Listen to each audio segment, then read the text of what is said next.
We decided long ago that the dangers of excessive and unwarranted concealment of pertinent facts far outweighed the dangers which are cited to justify it. And there is very grave danger that an announced need for increased security will be seized upon by those anxious to expand its meaning to the very limits of official censorship and concealment. That I do not intend to permit to the extent that it's in my control. For we are opposed around the world by a monolithic and ruthless conspiracy that relies primarily on covert means for expanding its sphere of influence, on infiltration instead of invasion, on subversion instead of elections, on intimidation instead of free choice, on guerrillas by night instead of armies by day. It is a system which has conscripted vast human and material resources into the building of a tightly knit, highly efficient machine that combines military, diplomatic, intelligence, economic, scientific, and political operations. Its preparations are concealed, not published. Its mistakes are buried, not headlined. Its dissenters are silenced, not praised. No expenditure is questioned, no rumor is printed, no secret is revealed.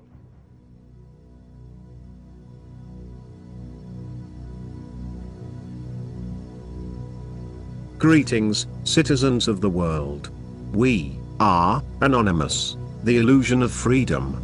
As Plato said, strange times are these in which we live, when old and young are taught in falsehood schools, and the one who dares to tell the truth is called at once a lunatic and fool. The seizure of political and economic power by corporations is unassailable. Who funds and manages our elections? Who writes our legislation and laws? Who determines our defense policies and vast military expenditures? Who is in charge of the Department of the Interior, the Department of Homeland Security, our intelligence agencies, the Department of Agriculture, the Food and Drug Administration, the Department of Labor, the Federal Reserve, the mass media, our systems of entertainment, our prisons and schools? Who determines our trade and environmental policies? Who imposes austerity on the public while enabling the looting of the US Treasury and the tax boycott by Wall Street? Who criminalizes dissent? A disenfranchised white working class vents its lust for fascism at Trump campaign rallies.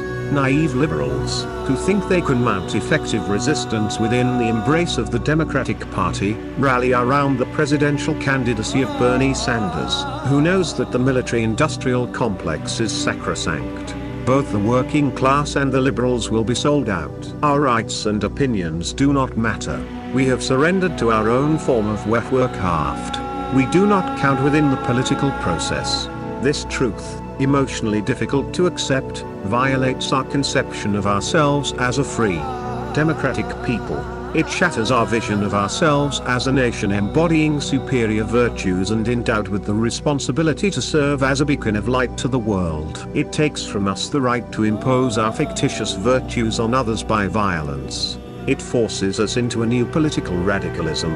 This truth reveals, incontrovertibly, that if real change is to be achieved, if our voices are to be heard, corporate systems of power have to be destroyed. This realization engenders an existential and political crisis. The inability to confront this crisis, to accept this truth, leaves us appealing to centers of power that will never respond and ensures we are crippled by self-delusion. The longer fantasy is substituted for reality, the faster we sleepwalk toward oblivion. There is no guarantee we will wake up. Magical thinking has gripped societies in the past.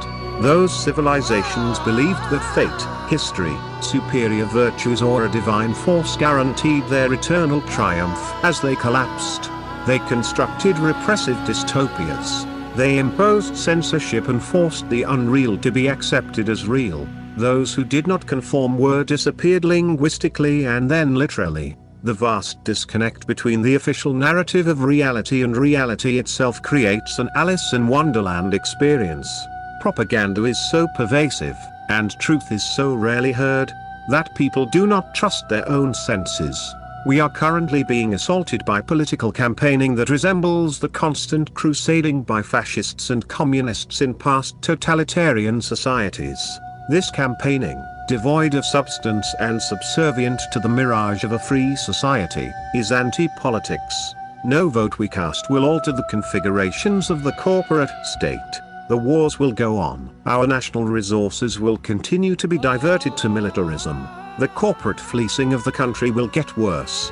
Poor people of color will still be gunned down by militarized police in our streets. The eradication of our civil liberties will accelerate. The economic misery inflicted on over half the population will expand. Our environment will be ruthlessly exploited by fossil fuel and animal agriculture corporations, and we will careen toward ecological collapse. We are free only as long as we play our assigned parts. Once we call out power for what it is, once we assert our rights and resist, the chimera of freedom will vanish. The iron fist of the most sophisticated security and surveillance apparatus in human history will assert itself with a terrifying fury. The powerful web of interlocking corporate entities is beyond our control. Our priorities are not corporate priorities.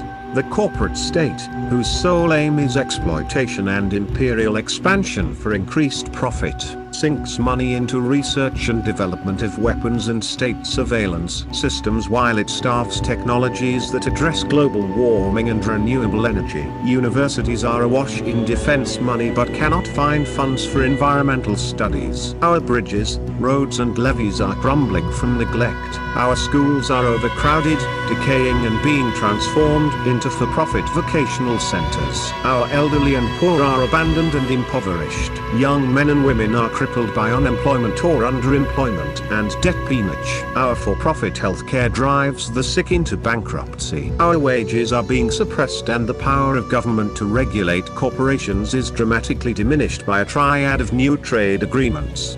The Trans-Pacific Partnership, the Transatlantic Trade and Investment Partnership and the Trade in Services Agreement.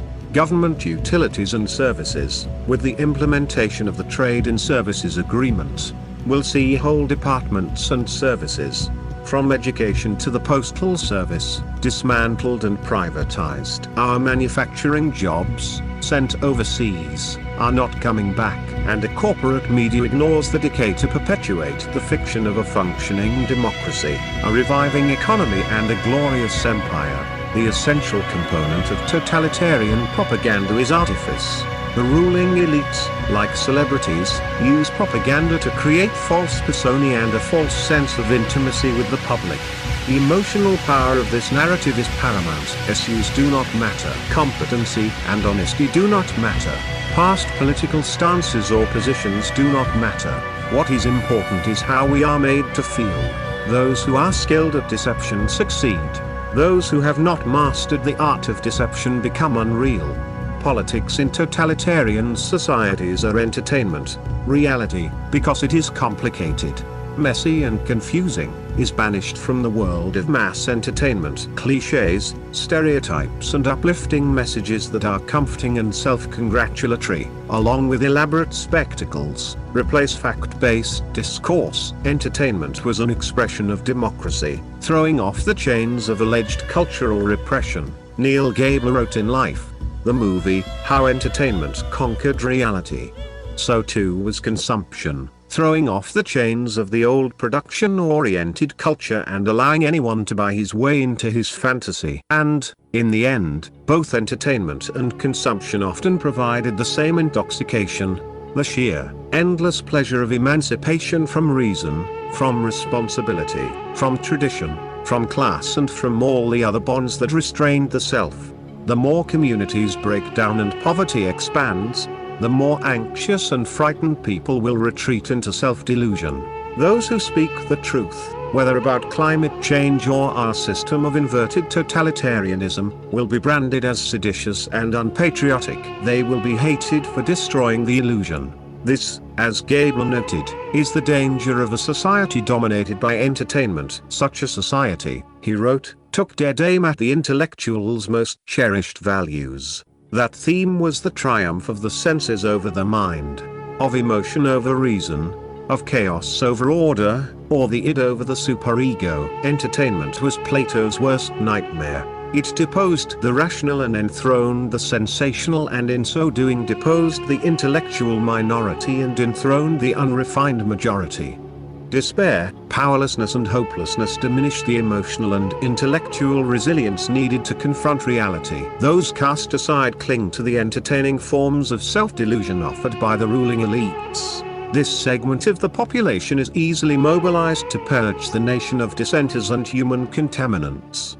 Totalitarian systems, including our own, never lack for willing executioners. Many people, maybe even most people, will not wake up. Those rebels who rise up to try to wrest back power from despotic forces will endure not only the violence of the state, but the hatred and vigilante violence meted out by the self-deluded victims of exploitation. The systems of propaganda will relentlessly demonize those who resist, along with Muslims, undocumented workers, environmentalists, African Americans, homosexuals, feminists, intellectuals and artists. The utopia will arrive. The state systems of propaganda will assure its followers. Once those who obstruct or poison it are removed. Donald Trump is following this script. The German psychoanalyst and sociologist Erich Fromm in his book Escape from Freedom explained the yearning of those who are rendered insignificant to surrender their freedom. Totalitarian systems, he pointed out, function like messianic religious cults. The frightened individual, Fromm wrote, seeks for somebody or something to tie his self to. He cannot bear to be his own individual self any longer, and he tries frantically to get rid of it and to feel security again by the elimination of this burden, the self. This is the world we live in. The totalitarian systems of the past used different symbols, different iconography and different fears. They rose up out of a different historical context. But they too demonized the weak and persecuted the strong. They too promised the dispossessed that by subsuming themselves into that of demagogues, or parties or other organizations that promised unrivaled power, they would become powerful. It never works. The growing frustration, the ongoing powerlessness, the mounting repression, leads these betrayed individuals to lash out violently, first at the weak and the demonized, and then at those among them who lack sufficient ideological purity. There is, in the end, an orgy of self-immolation. The death instinct, as Sigmund Freud understood, has a seductive allure. History may not repeat itself, but it echoes itself. Human nature, after all, is constant. We will react no differently from those who went before us. This should not dissuade us from resisting, but the struggle will be long and difficult. Before it is over, there will be blood in the streets. You must all rise up. We are anonymous. We are legion. We do not forgive. We do not forget. To all elites enslaving humanity, expect us. For 3 decades, we've sought to solve the problems of unemployment through government planning, and the more the plans fail, the more the planners plan. A government can't control the economy without controlling people. And they know when a government sets out to do that, it must use force and coercion to achieve its purpose. Somewhere a perversion has taken place. Our natural unalienable rights are now considered to be a dispensation of government. And freedom has never been so fragile, so close to slipping from our grasp as it is at this moment. In this present crisis, government is not the solution to our problem. Government is the problem.